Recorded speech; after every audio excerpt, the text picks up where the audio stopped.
Hi, my name is Ben Alter, and I am the board president of Seekhaven here in Moab, Utah.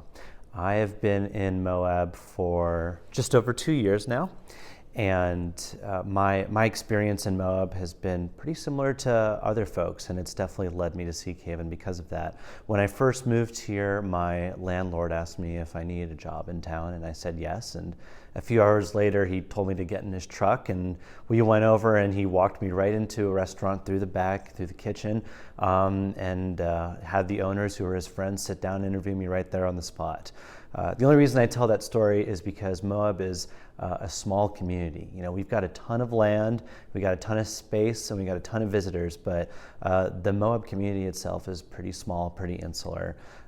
I grew up in a heavily urban and suburban environment, and coming here to such a small community that is so tightly knit, and sometimes you're dealing with folks who are 6th, even 7th generation Moabites, it really drives home just how challenging it can be for someone who's experiencing domestic violence or just a number of issues in the home that Seekhaven does help with leading up to that violence, if it is unfortunately at that level. But seeing folks going through that, I realize that in a community like this, it can be all that much harder to come forward because there are such strong ties with people, because everyone knows everyone, and because we are a desert in so many ways, not just in our environment, but in terms of our services provided. And so I have been inspired by Seekhaven since I first arrived here.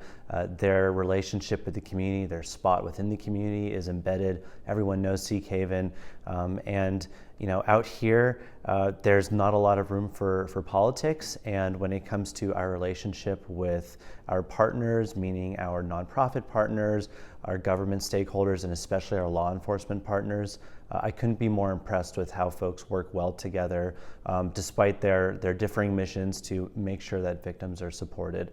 So it's been really inspiring to see that where there is such a great need in a rural community like Moab, that need has been met. As a board member, of course, I'm going to make the plug that boards are important. We're not just rubber stampers, though, we do some of that, obviously. But, I think that when it comes to a board supporting an organization like Seekhaven, there are so many important things that we can offer.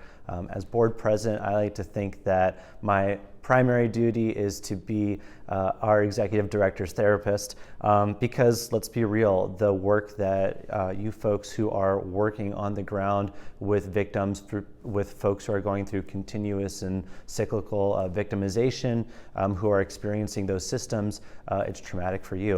It's a lot of work. I hear about it secondhand, and it's heavy for me, and I know that I'm not even on the front line. And so, my chief duty is to just provide that shoulder and that emotional support however I can. Sometimes it's just reminding our executive director that I'm there, and there's not much more I can do. But if I'm doing that, I think I'm doing something right. In addition, obviously, we are working really hard to make sure that our policies and our board membership reflect our community that we're serving, especially the clients that come through our doors, but at the very least that we're representing our community. Moab is a diverse community, and it continues to become more diverse, and we are intent on making sure that our board is reflective of that, because only with that diverse representation are we going to make sure that we're reaching all the demographics that we need to. So when I speak about the diversity of a board, that doesn't just have to do with your ethnicity and your background, but also what your skills are. When it comes to a strong board, we don't just need folks with client services background. That's invaluable, but we're also looking for folks who have facilitation skills, folks who have accounting skills, folks who, in Moab, knowing people is a skill within itself. In a small community, being able to navigate relationships, being able to bring people to the table, being able to fix, what's probably a crumbling building that we are working so hard to make sure can serve our clients, even as we are going home because the toilet's not working today, so we got to go home just to use our own toilet. that's a roundabout way of saying that there is no right or wrong resume when it comes to creating a board to support your community.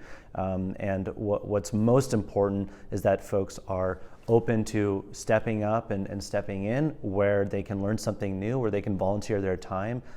But there's no incorrect board member resume or background. Everyone has something to contribute, especially in such a small community where the need is great, and the ability to make change, the space to make change is so plentiful.